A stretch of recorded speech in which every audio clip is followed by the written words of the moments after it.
Now, early results from Lebanon's parliamentary election indicate losses for allies of the country's Iran-backed Hezbollah group. Final results are still to be determined, but a Christian party with strong ties to Saudi Arabia and the US has made gains. It's unclear whether Hezbollah and its allies will retain their majority in the country's 128-seat parliament.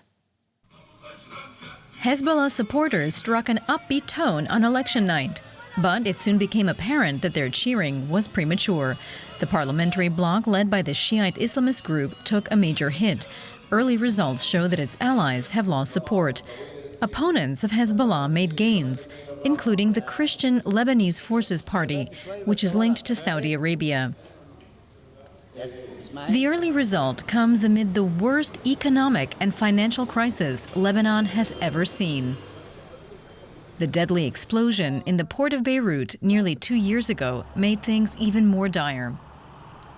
Many people can barely afford basic necessities.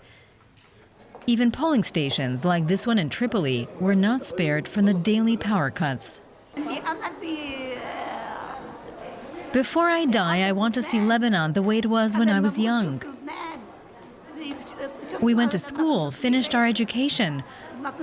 Lebanon was Lebanon then. I want to die knowing Lebanon is back.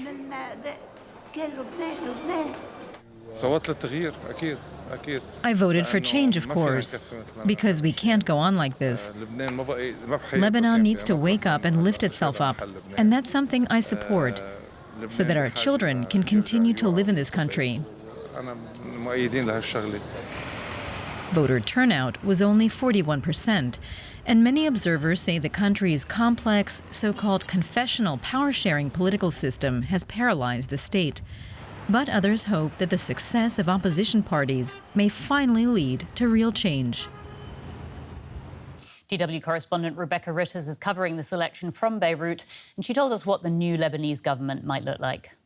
Still a little bit too early to be able to make any predictions. As you said yourself, votes are still trickling in. But even after the votes are all completely counted, Lebanon is notorious for taking a very long time to form governments. So exactly how it will look is hard to say at this point. But as you mentioned, Hezbollah does look to be losing its parliamentary majority. That instead going to the far-right Christian Lebanese forces, part of the so-called Saudi-US alliance.